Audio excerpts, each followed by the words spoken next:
13번째 글입니다. 장작을 뗀 배치카가 따뜻하게 데워졌다. 사람들은 차를 끓여 장과 손잡이가 달린 컵에 따르고 우유를 섞었다. 딱딱한 고립빵과 채친 밀가루로 가꾸은 빵, 완숙 달걀, 버터, 송아지의 머리와 다리를 꺼내 널어놓았다. 다들 탁자 대신으로 사용하는 한 침상에 다가와 먹고 마시며 이야기를 나누었다. 란체바는 상자에 앉아 차를 따랐다. 크릴 조프를 제외한 나머지 모든 사람들이 그녀 주위에서 북적댔다. 크릴 조프는 축축하게 젖은 짧은 틀웨투를 벗고 마른 모포로 몸을 감싸고는 자기 자리에 누워 네올류도프와 이야기를 나누었다. 이동하는 동안의 추위와 습기, 이곳에서 맞닥뜨린 불결함과 혼잡함, 모든 것을 말끔하게 정돈하기 위해 들인 수고, 이런 것들이 지나간 후 음식과 뜨거운 차를 받고 나자 다들 더할 나위 없이 밝고 즐거운 기분에 젖었다. 마치 주변 환경을 떠올리게 하려는 것처럼 벽 너머로 형사범의 발소리, 고함소리, 욕설이 들려왔지만 오히려 그 때문에 아늑한 느낌이 더 강해졌다.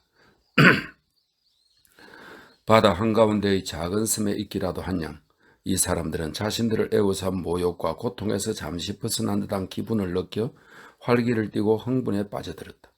그들은 모든 것에 대해 이야기했지만 자기 처지나 그들을 기다리는 것에 대해서는 입을 열지 않았다. 게다가 젊은 남녀 사이에, 특히 이 모든 사람들처럼 강제적으로 함께 있게 된 경우에 늘 그렇듯 그들 사이에도 함께 끌리거나 엇갈리며 서로를 향해 각양각색으로 뒤얽히는 애정이 생각났다. 그들은 거의 모두 사랑에 빠져 있었다.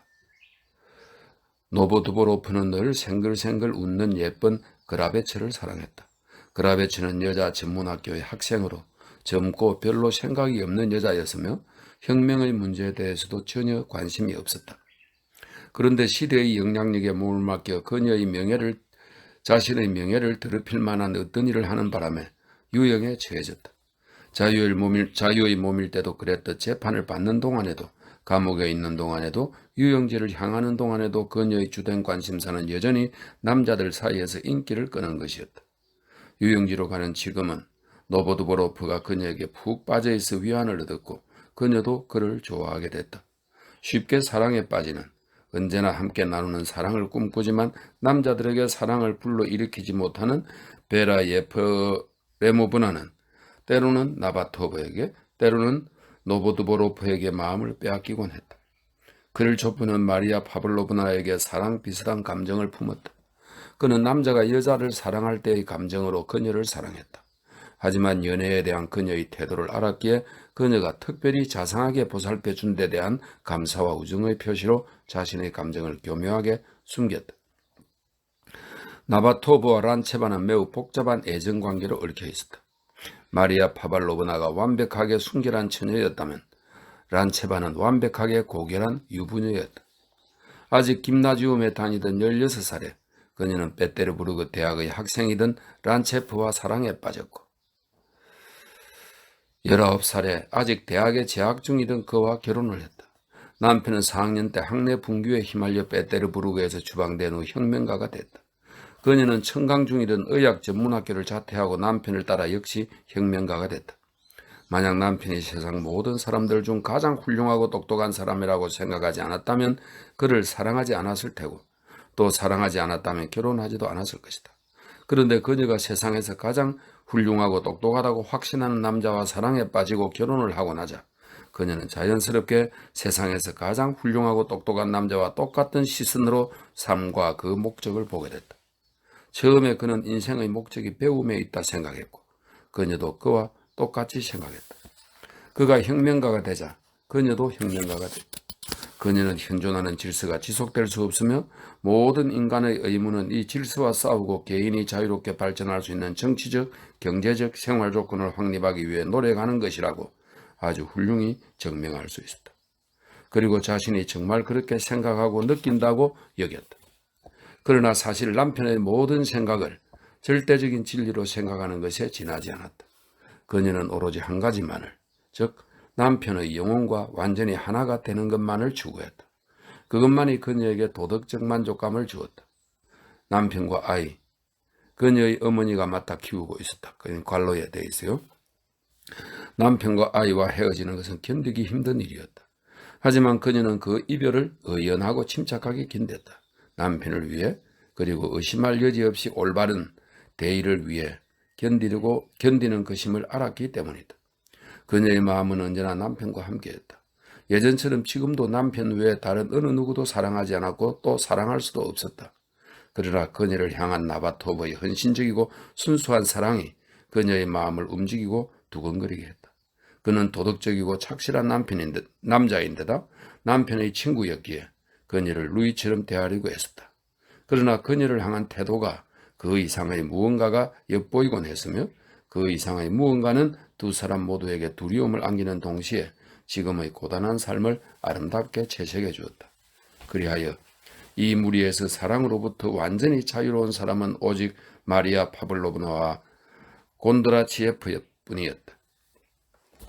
다 그렇게 지내고 있다. 그 어려운 속에서도. 그죠? 14번째 글입니다.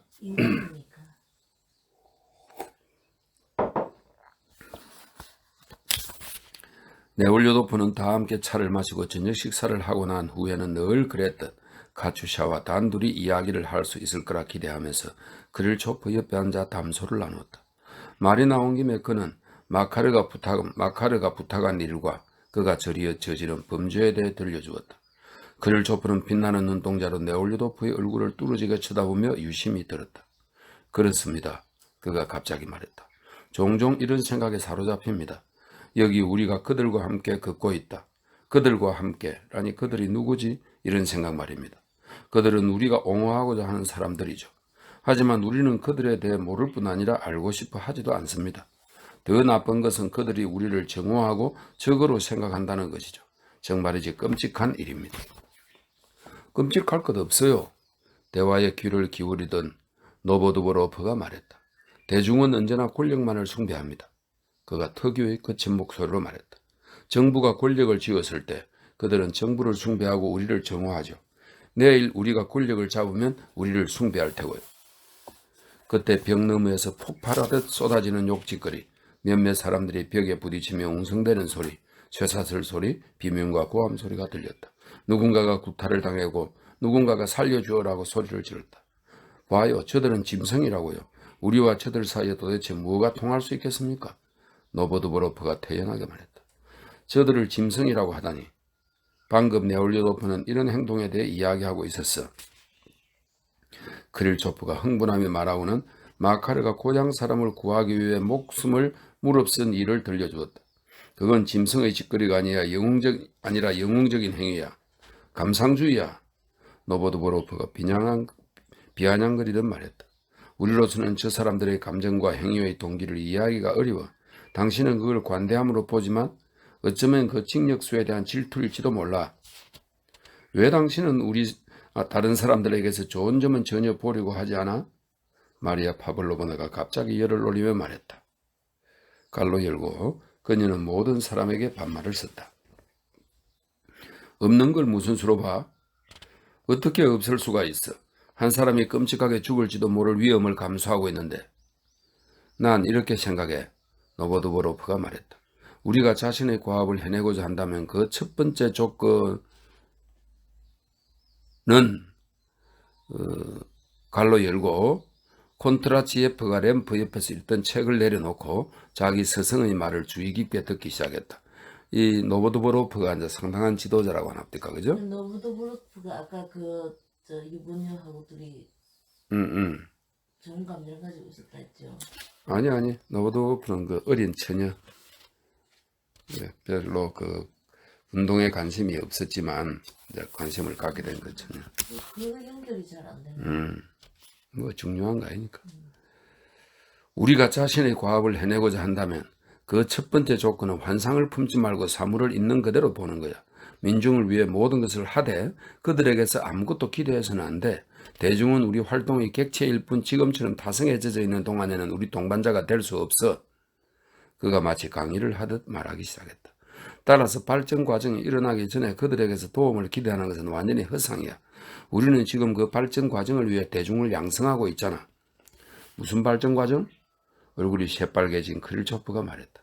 우리는 스스로 전횡과 전제주의에 맞선다고 말하지. 그런데 이거야말로 가장 끔찍한 전제주의 아닌가? 전제주의 따위는 없어. 노보드브로프가 태연하게 대답했다. 난 단지 민중이 가야 할 길을 알고 그 길을 가리킬 수 있다고 말하는 것뿐이야. 하지만 어째서 당신이 가리키는 길이 올바르다고 확신하지? 이런 것이야말로 종교재판이나 프랑스 대혁명 때 처형을 불러온 전제주의 아니야? 그들 역시 이론적으로는 유일하게 올바른 길을 알았던 거잖아. 그들이 착각했다는 게 내가 착각하고 있다는 증거가 되지는 않아. 게다가 공론가들의 헛소리와 실증적인 경제학에 기초한 사실에는 차이가 있지. 노보드브로프의 목소리가 감방을 가득 채웠다. 그 한 사람만 말하고 나머지는 모두 침묵했다. 날마다 논쟁이네. 노보드브로프가 잠시 입을 다물었을 때 마리아 파블로브나가 말했다.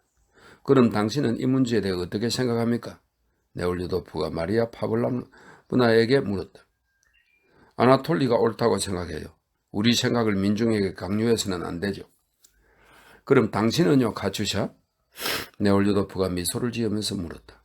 대답을 기다리는 동안 혹시 그녀가 엉뚱한 말을 하지 않을까 내심 걱정이 됐다. 전요, 민중이 학대받는다고 생각해요. 그녀가 온통 붉게 물든 얼굴로 말했다.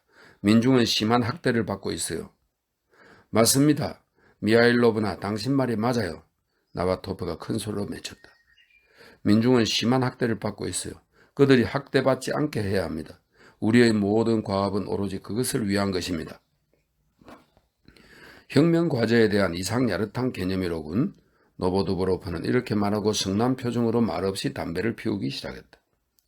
저 사람하고는 말을 못하겠어요. 크릴초프가 소근거리며 말하고는 입을 다물었다. 말하지 않는 편이 훨씬 낫죠. 네올리도프가 말했다. 15번째 글입니다. 왔는데는 답을 그 나와 있었는데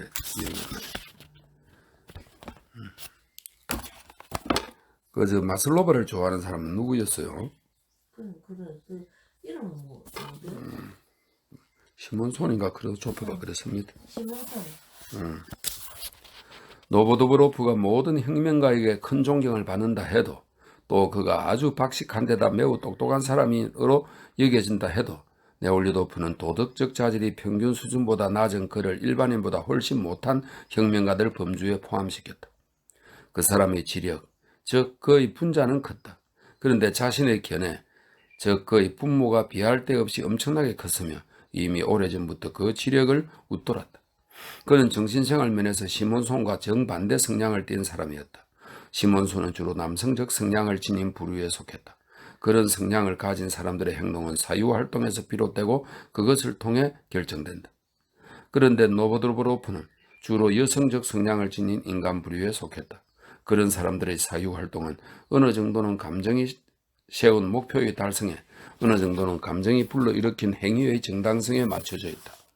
노보드브로프는 자신의 모든 혁명활동을 매우 확실한 논거를 들어 유리하게 설명해냈다.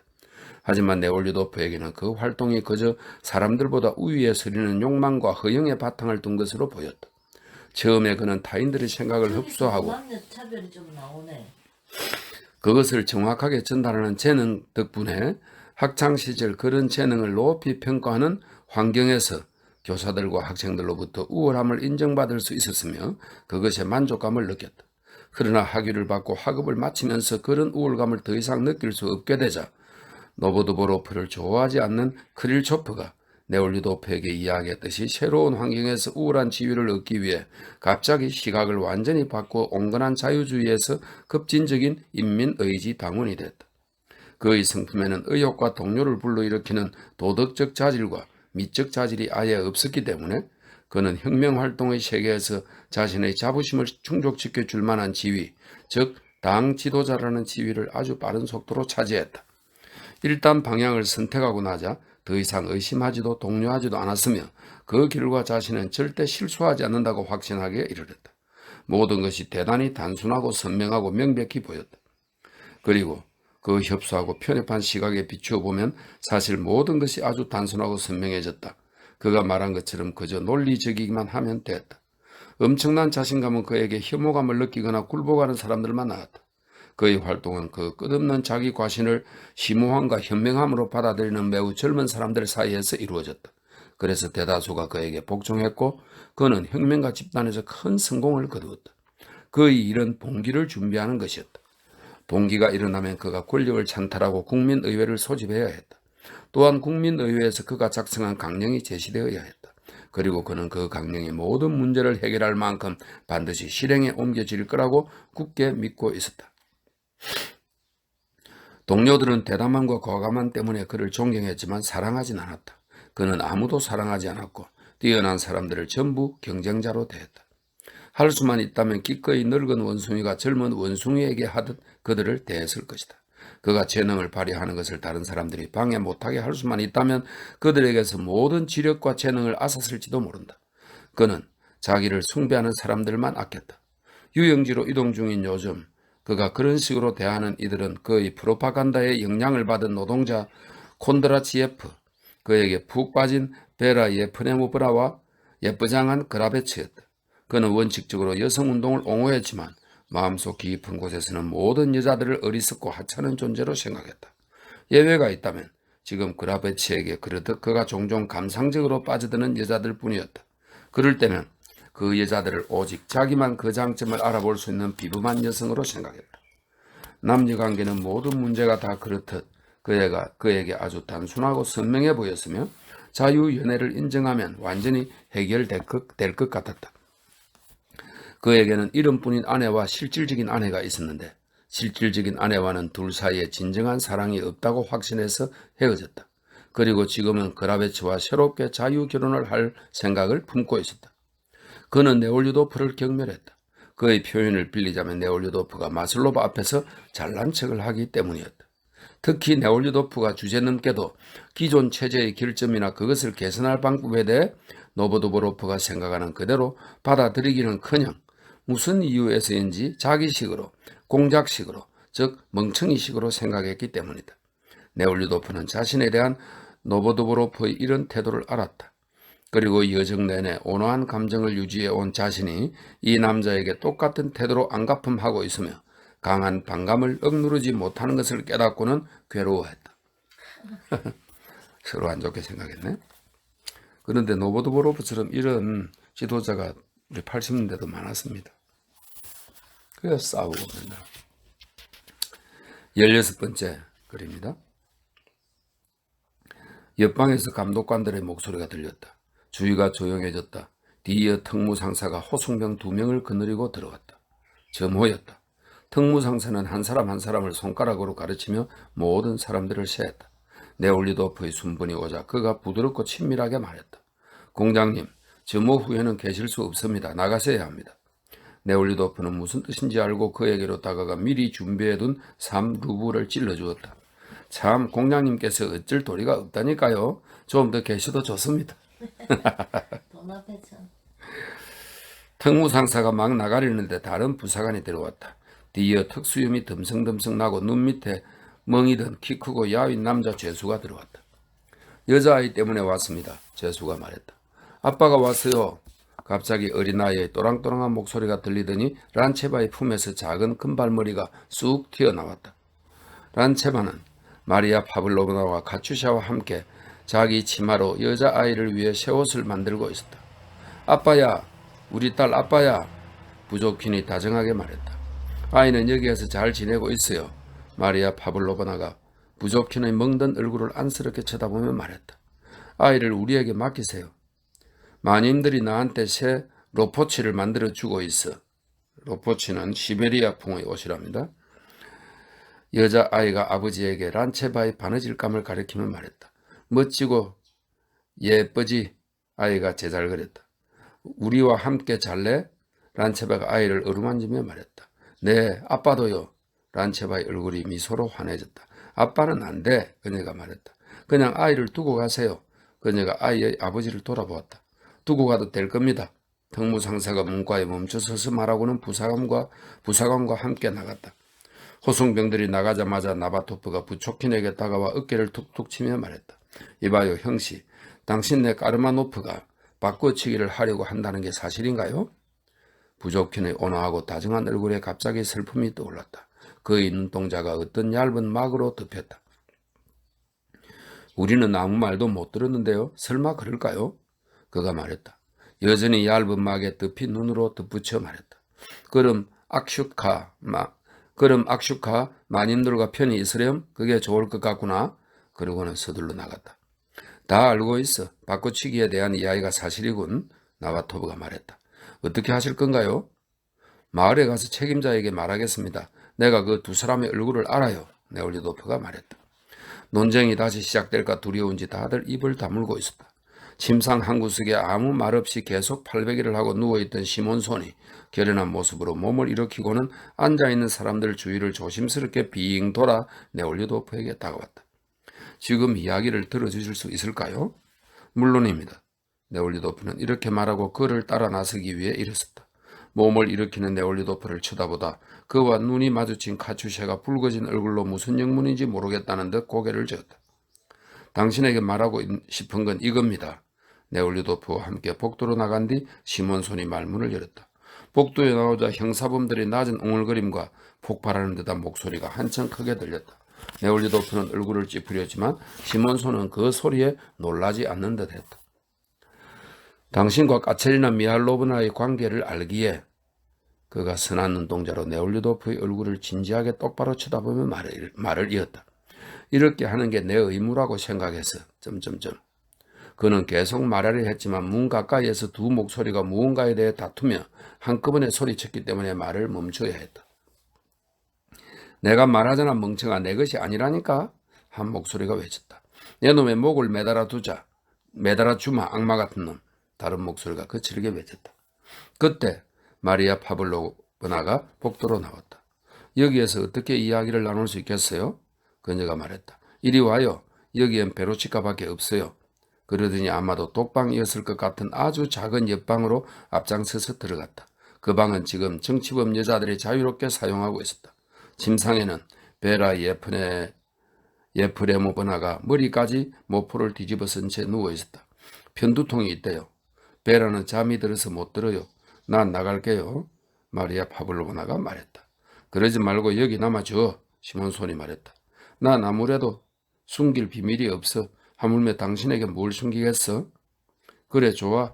마리아 파블로브나는 이렇게 말한 후 아이처럼 몸 전체를 좌우로 움직여 침상 깊숙이 자리를 잡고 앉아 양같은 아름다운 눈동자로 어딘가 먼 곳을 응시하며 들을 준비를 했다. 그러니까 내 용건은 이런 겁니다. 시몬손이 말했다. 당신과 까체리나 미알로브나의 관계를 알기에 당신에게 나와 그녀의 관계를 알리는 것이 내 의무라고 생각합니다. 그러니까 무슨 말을 하고 싶은 겁니까? 시몬손이 말할 때의 솔직하고 진실한 모습을 자기도 모르게 흘린 듯이 바라보며 네올리도프가 물었다. 까체리나 미하일로브나와 결혼하고 싶다는. 정말? 마리아 파블로나가 시몬손을 뚫어지게 쳐다보며 말했다. 그래서 그녀에게 이 문제에 대해 부탁해보기로 결심했습니다. 내 아내가 되어달라고 말이죠. 시몬손이 계속해서 말했다. 내가 뭘 할 수 있습니까? 그건 그녀에게 달린 문제인데요. 네올리도프가 말했다. 그렇죠. 하지만 그녀는 당신 없이 이 문제를 결정하지 않을 겁니다. 왜요? 당신과의 관계가 완전히 해결되지 않는 한 그녀는 어떤 선택도 하지 않을 테니까요. 나에 관한 그 문제는 완전히 해결됐습니다. 난 내 의무라고 생각하는 것을 수행하고 싶습니다. 아울러 그녀의 처지를 좀 더 편하게 해주고 싶고요. 하지만 어떤 경우에도 그녀를 구속하고 싶지 않습니다. 그렇군요. 하지만 그녀는 당신의 희생을 원하지 않아요. 전혀 희생이 아닙니다. 그리고 난 압니다. 그녀의 결정을 돌이킬 수 없다는 걸요. 그렇다면 도대체 나와 무슨 얘기를 하겠다는 겁니까? 네올리도프가 말했다. 그녀에게 필요한 건 당신도 그녀의 결정을 인정해 주는 겁니다. 나 자신이 의무라고 생각하는 것을 해서는 안 된다는데 어떻게 인정하겠습니까? 내가 말할 수 있는 것은 한 가지뿐입니다. 난 자유롭지 않고 그녀는 자유롭다는 점이죠. 시몬손은 생각에 잠겨 잠시 침묵했다. 좋아요. 그녀에게도 그렇게 말하겠습니다. 내가 그녀에게 빠져 있다고는 생각하지 말아요. 그는 계속해서 말했다. 난 그녀가 많은 고통을 겪은 아름다운 보기 드문 인간이기에 사랑하는 겁니다. 난 그녀에게 아무것도 바라지 않습니다. 그저 그녀를 돕고 그녀의 처지를 네올리도프는 시몬손의 목소리가 들리는 것을 듣고 깜짝 놀랐다. 그녀의 처지를 편하게 해주고 싶은 간절한 바람 때문입니다. 시몬손이 계속해서 말했다. 그녀가 당신의 도움을 받고 싶어 하지 않으면 내 도움을 받게 해요. 그녀가 동의하면 난 그녀가 감금될 장소로 날 보내달라고 청할 겁니다. 사녀는 영혼이 아니니까요. 난 그녀 가까이에 살면서 어쩌면 그녀의 처지를 편하게 해줄 수 있을 겁니다. 그는 다시 흥분으로 말을 멈췄다. 내가 무슨 말을 하겠습니까? 네올리도프가 말했다. 기쁘군요. 그녀가 당신 같은 보호자를 찾아서. 내가 꼭 알아야 하는 게 바로 그겁니다. 시몬손이 계속 말했다. 그녀를 사랑하고 그녀의 행복을 바라는 당신이 그녀가 나와 결혼하는 게 잘된 일이라고 생각해 줄지 알고 싶습니다. 아, 그럼요. 네올리도프가 단호하게 말했다. 모든 건 그녀에게 달렸습니다. 난 그저 그 고통스러워하는 영혼의 안식을 얻었으면 하고 바랄 뿐입니다. 시몬손이 어린아이같이 부드러운 표정으로 네올리도프를 쳐다보며 말했다. 그처럼 음울해 보이는 남자에게서 결코 기대할 수 없었던 표정이었다. 시몬손은 일어나 네올리도프의 손을 잡고는 얼굴을 갖다 대고 쑥스러운 듯 미소를 지으며 그에게 입을 맞추었다. 그럼 그녀에게 말하겠습니다. 그는 이렇게 말하고 밖으로 나갔다. 17번째 글입니다. 어떤가요? 마리아 파블로가 말했다. 사랑에 빠졌어요. 완전히 빠졌던데요. 이런 일이 일어날 거라고는 생각도 못했어요. 블라지미르 시몬손이 그런 순진하게 짝이 없는 경솔한 사랑에 빠지다니 놀랍군요. 그리고 솔직히 말해 마음이 아프네요. 그녀가 한숨을 쉬며 말을 맺었다. 하지만 그녀는요, 카차는요? 그녀가 이 문제를 어떻게 볼 거라고 생각합니까? 네올리도프가 물었다. 카차요? 마리아 파블로나가 말을 멈췄다. 질문에 가능한 한 정확하게 대답하고 싶은 듯 했다. 그녀 말이죠. 당신도 알죠. 그런 과거가 있긴 해도 본성은 대단히 도덕적이고 감정도 아주 섬세하죠. 그녀는 당신을 사랑해요. 진심으로 사랑하죠. 그래서 당신이 자기 일에 휘말리지 않도록 소극적이나마 당신에게 좋은 일을 해줄 수 있어 행복해해요. 그녀에게는 당신과 결혼하는 게 과거의 어느 것보다도 나쁜 끔찍한 타락이에요. 그녀는 그러니 절대 그 결혼에 동의하지 않을 거예요. 그렇다 하더라도 당신이 있으면 그녀가 불안해해요. 그럼 어떻게 합니까? 내가 사라져야 합니까? 네올리도프가 말했다. 마리아 파블로브나는 특유의 어린아이 같은 사랑스러운 미소를 지었다. 네, 어느 정도는. 어느 정도 사라져야 하다니. 도대체 어떻게 하라는 말인가요? 농담이에요. 하지만 그녀에 대해 당신에게 말해두고 싶어요. 아마 그녀는 그 열광적인 사랑이 어리석다는 것을 알 거예요. 그는 그녀에게 아무 말도 하지 않았지만요. 그녀는 그 사랑에 기뻐하기도 하고 두려워하기도 해요. 당신도 알다시피 난 이런 문제에 대해 전문가가 아니잖아요. 그렇지만 내가 보기에 그의 입장에서는 지극히 평범한 남자의 감정인 것 같아요. 다른 감정인 양 가장하고 있긴 하지만요. 그의 말로는 그 사랑이 자기 안에 에너지를 북돋워 준다는군요. 그리고 그건 정신적인 사랑이래요. 하지만 난 알아요. 설사 특별한 사랑이라 해도 그 밑바닥에는 역시 불길한 감정이 분명 있다는 걸요. 노보두보 로프와 류보치카처럼 말이에요.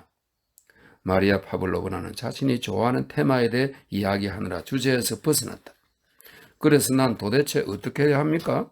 네올리도프가 물었다. 당신이 그녀에게 말해야 한다고 생각해요. 모든 것이 분명한 게 언제나 더 좋은 법이죠. 그녀와 이야기를 나눠봐요. 내가 불러줄게요. 좋죠? 마리아 파블로나가 말했다. 부탁합니다. 네올리도프가 말했다.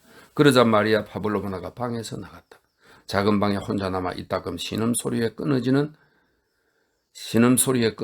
베라 예프레모브나의 조용한 숨소리와 두 개의 문 너머에서 끊임없이 울리는 형사범들의 왁작지근한 소리를 듣는 동안 네올리도프는 이상한 감정에 사로잡혔다.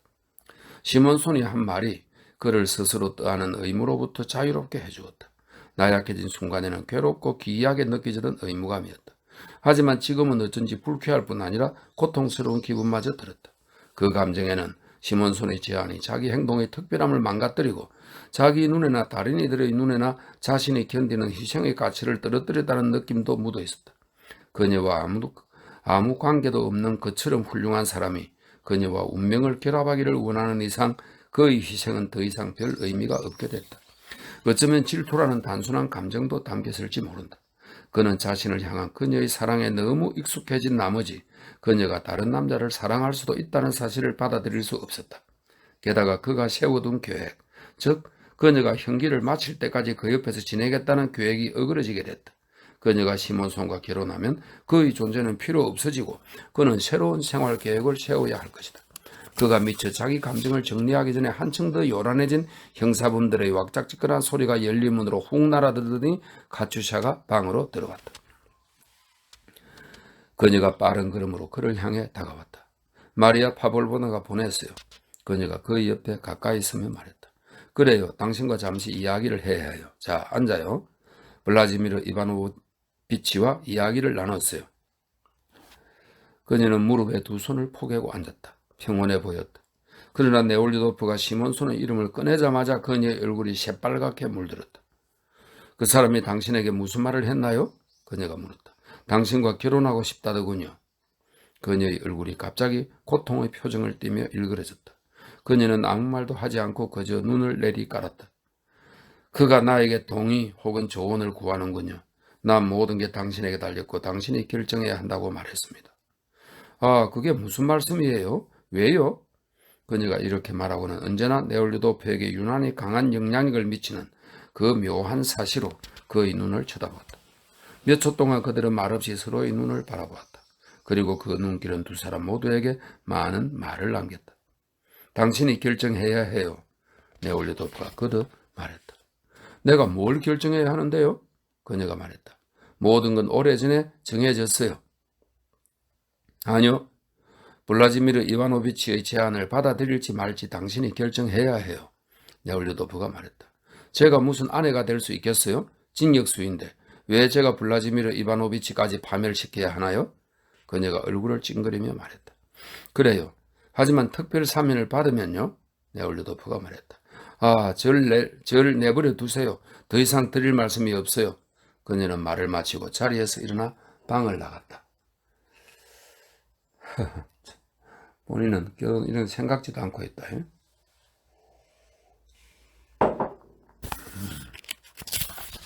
자, 18번째 글입니다. 네올리도프가 카츄사를 뒤따라 남자 방으로 돌아오니 다들 흥분 상태에 빠져 있었다. 모든 곳을 드나들고 모든 사람과 교제하고 모든 것을 관찰하는 나바토브가 모든 이들을 충격에 빠뜨릴 소식을 가져왔다. 강제노역을 선고받은 혁명과 페틀린이 작성한 쪽지를 벽에서 발견했다는 소식이었다. 다들 페틀린이 이미 오래전에 카라는 동시베리아에 있는 강이랍니다. 19세기 후반 정치범들이 그곳의 금광에서 노역을 한 곳인데 강입니다. 페틀린이 이미 오래전에 카라에 도착했을 거라고 생각했는데 난데없이 그가 최근에 이 길을 따라 형사범들과 함께 지나갔다는 사실이 밝혀졌다. 쪽지에는 이렇게 적혀 있었다. 8월 17일 나 혼자 형사범들과 함께 출발했다. 네베로프가 함께 있었지만 가찬의 정신병원에서 목을 맸다. 난 건강하고 활기차며 모든 걸 낙관하고 있다. 이렇게 딱 적어놓고 떠났다. 다들 페틀린의 상황과 네베로프의 자살 원인을 논의하고 있었다. 크릴초프만이 빛나는 눈으로 정면을 뚫어지게 응시하면서 골똘한 표정으로 침묵했다. 남편이 나한테 말했어요. 네베로프가 페테르 파블롭스크에서도 환영을 보았다고요. 란체바가 말했다. 맞아.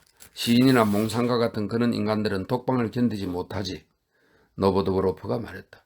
난 독방에 갇혔을 때 상상력이 작동하지 못하게 하고 나름의 체계적인 방식으로 시간을 배분했어. 그 덕분에 언제나 잘 견딜 수 있었지. 못 견딜 게 뭐 있어? 난 감옥에 갇히면 그냥 좋던데. 나바토브가 음울한 목소리를 몰아내고 싶은 듯 활기찬 목소리로 말했다. 모든 게 두렵지. 자신이 체포될까봐, 다른 사람들을 말려들게 할까봐, 과업을 망칠까봐 말이야. 그러다 감옥에 갇히면 모든 책임에서 벗어나고 쉴 수도 있어. 편안히 앉아서 담배도 피우고 말이야. 그 사람하고는 잘 아는 사이야? 마리아 파블로보나가 표정이 돌변한 크릴초프의 초췌한 얼굴을 불안하게 쳐다보면서 물었다. 네베로프가 몽상가라고? 크릴초프가 오랫동안 고함치거나 노래를 부른 것처럼 숨을 헐떡이며 불쑥 내뱉었다. 네베로프는 우리 수요의 말을 빌리자면 돼지가 좀처럼 낫지 않는 인간이었어. 그래, 그는 모든 게 훤히 들여다 보이는 수정 같은 사람이었지. 그래, 그는 거짓말을 하지 않는 인간이야. 심지어 가식을 떨지도 못했지. 피부가 얇다기보다 살가죽이 벗겨져 모든 신경이 밖으로 드러난 것 같은 사람이었어. 그래, 본성이 복잡하고 풍부할 뿐 그런 건 아니었다고. 하지만 이런 말을 하는 게 무슨 소용이야? 그는 잠시 침묵했다. 우리는 무엇이 더 나은지 논쟁하고 있어. 그가 성난 표정으로 얼굴을 찌푸리며 말했다. 먼저 민중을 교육하고 나서 생활 형태를 바꾸어야 할지, 먼저 생활 형태를 바꾸어야 할지 말이야. 먼저 생활 형태를 바꾸어야 할지 말이야. 그 다음에는 어떻게 싸울지, 평화적인 프로파간다로 할지, 테러로 할지를 두고 논쟁하지. 그래, 우리는 논쟁해. 하지만 그들은 논쟁하지 않아. 그들은 자기 일을 잘 알지. 수십 명이 죽든 수백 명이 죽든 게다가 어떤 사람이 죽든 전혀 신경 쓰지 않아. 오히려 그들이 원하는 건 다름 아니라 가장 우수한 인간들이 죽는 것이지. 그래, 게르체는 러시아의 사상가이자 혁명가랍니다. 게르체는 제카브리스트들이 세간에서 축출되자 우리 사회의 전반적인 수준이 떨어졌다고 말했어. 떨어지지 않았다면 이상하지. 그 후 게르첸과 그 동료들이 축출됐어. 이제 네베로프의 세대가 그들이 모두를 말살할 수는 없어. 나바로프가 특유의 활기찬 목소리로 말했다. 번식을 하기에 충분할 만큼 여전히 남아있을 거야. 아니, 남지 않을걸? 우리가 그들에게 동정을 보이는 한 말이야. 그릴초프가 목소리를 높이면서 남이 끼어들 틈을 두지 않고 말했다. 담배 좀 줘. 알잖아, 당신에게 해로워, 아나톨리. 마리아 파블로바나가 말했다. 제발 피우지 마. 폐병이 걸려 있었는데. 아, 내버려둬. 그가 화를 내며 말하고는 담배에 불을 붙였다. 그러나 곧 기침을 하고 토할 듯이 구역질을 했다. 그는 침을 퇴에 뱉고 계속해서 말했다. 우리가 하고 있는 건 잘못됐어. 그래, 잘못됐다고. 논쟁하지 말고 다들 단결해야 해. 그래서 그들을 절면시켜야 한단 말이야. 그래. 하지만 그들도 인간입니다. 네올리도프가 말했다. 아니요, 그들은 인간이 아닙니다. 지금 그들이 하는 행동을 할 수 있는 자라면, 아니요, 폭탄을 고안해냈다고 하더군요. 기구도요. 그래요, 기구를 타고 올라가 빈대처럼 폭탄을 뿌리는 겁니다. 그들이 전멸할 때까지. 그래요. 왜냐하면 그는 입을 열려고 했지만 온통 붉은 얼굴로 갑자기 더욱 심하게 기침을 하더니 피를 쏟았다. 나바토브가 눈을 가지러 달려갔다. 마리아 파블로바나가 지 오줌풀 물약을 가져다 내밀었지만 이게 그 신경 안정제로 사용되던 약이었답니다. 가져다 내밀었지만 그는 눈을 감은 채 그녀의 앙상하고 하얀 손을 뿌리치고는 고통스럽고 가쁘게 숨을 몰아쉬었다. 눈과 차가운 물로 그가 다소 진정되고 사람들이 그를 아침까지 푹 자도록 침상에 눕히자 네올리도프는 모든 사람들과 작별 인사를 나누고는 이미 한참 전부터 그를 데려가기 위해 기다리고 있던 부사관과 함께 출구로 향했다. 형사범들은 이제 잠잠해졌고 대부분 잠이 들었다. 방에 있던 사람들은 침상 위에, 침상 아래에, 복도에 누웠지만 모두가 자리를 차지할 수 있었던 것은 아니다. 이들 중 일부는 자루를 베고 젖은 할라트를 덮은 채 복도 바닥에 누워있었다. 방문 너머와 복도에서 코고는 소리, 신음소리, 잠꼬대 소리가 들렸다. 어디에나 할라트를 뒤집어 쓴 형상들이 빽빽하게 무리지어 있는 것이 보였다. 독신자 형사분 방에서만 몇 사람이 잠을 자지 않고 구석의 타다남은 양초 토막 주위에 둘러앉았다가 병사를 보자 촛불을 껐다. 복도의 램프 밑에도 노인이 한 명 있었다. 벌거벗고 앉아 루바시카의 이를 잡고 있었다. 이곳의 냄새나고 후덥지근한 공기에 비하면 정치분 방과 더러운 공기는 깨끗하게 느껴질 정도였다. 그 얼음을 내는 램프가 마치 안개 사이로 보이듯 희미하게 빛났다. 자는 사람을 발로 밟거나 차지 않고 복도를 지나가기 위해서는 눈앞의 빈 곳을 살펴 그 자리에 한 발을 내려놓고 다른 걸음을 내디딜 만한 자리를 찾아야 했다. 복도에서도 자리를 찾지 못했는지 세 남자가 현관방의 악취가 심하게 풍기고 이음새에서 오물이 새어나오는 용변통 가까이 자리를 잡고 있었다. 한 명은 네올리도프가 행군 중에 종종 본 적이 있는 백치 노인이었다.